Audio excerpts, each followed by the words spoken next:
الحمد لله رب العالمين الرحمن الرحيم। পবিত্রময় কোরআনুল কারিমের ভিতরে যতগুলো আল্লাহ রাব্বুল আলামিন মানুষের শিক্ষণীয়, মানুষকে শেখানোর জন্য করে, মানুষকে উপদেশমূলক সূরা নাজিল করেছেন, সবচাইতে দামি এবং প্রত্যেকটি মুমিন মুসলমানের হৃদয়ে সবসময় গেঁথে থাকে এই সূরাটি, যে সূরাটি স্ক্রিনে আপনারা শুনতে পারবেন ইনশাআল্লাহ। খেয়াল করে দেখুন।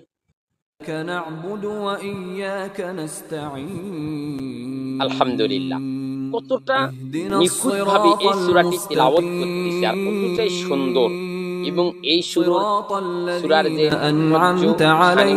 ব্যাখ্যা অনেকটাই মন মুগ্ধকর। আমরা অনেকেই এই সূরা সবসময় নামাজে তেলাওয়াত করে থাকি। প্রত্যেক নামাজে প্রথম রাকাতেই আমাদের এই সূরার প্রতি আন্তরিকতা হতে হয়। সূরাতুল ফাতিহা, যাকে বলা হয় সূরাতুল ফাতিহা এবং উম্মুল কোরআন, এই পবিত্রময় গ্রন্থ মহাময় রব্বুল আলামিন এই সূরাকে নাজিল করেছেন অত্যন্ত আদর এবং যত্ন সহকারে। যেই সূরার ভিতরে আসে মানুষের শিফা, যেই সূরার ভিতরে আসে মানুষের কল্যাণ, আল্লাহ রাব্বুল আলামিনের সাথে মানুষের কথোপকথন, এবং যেই সূরার স্পন্দন মানুষের হৃদয়টা নাড়া দেয়। একটা জিনিস খেয়াল করে দেখেন, প্রত্যেক নামাজের প্রথম শুরুতেই যেই সূরাটি আপনাকে বলতে হয়, কোনোদিন আপনার অনীহা আসে না।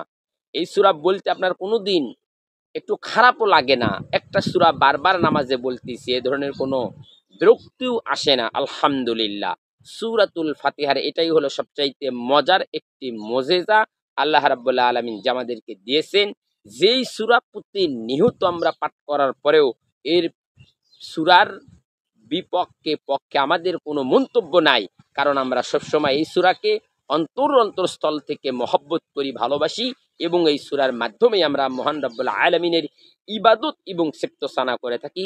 সূরাতুল ফাতিহা যা অতুলনীয়, যার মুজিজা, যার ক্ষমতা আল্লাহ রাব্বুল আলামিন নিজে দিয়েছেন, যেই সূরার মাধ্যমে আল্লাহ রাব্বুল আলামিন বান্দার সাথে নামাজের ভেতরে কথা আদান প্রদান করে থাকেন। সবাই ভালো থাকবেন, সুস্থ থাকবেন, ঠিক আমরা যেন ঈমান নিয়ে অন্ধকার কবরে যাইতে পারি। সবাই ভালো থাকবেন। আল্লাহ হাফেজ।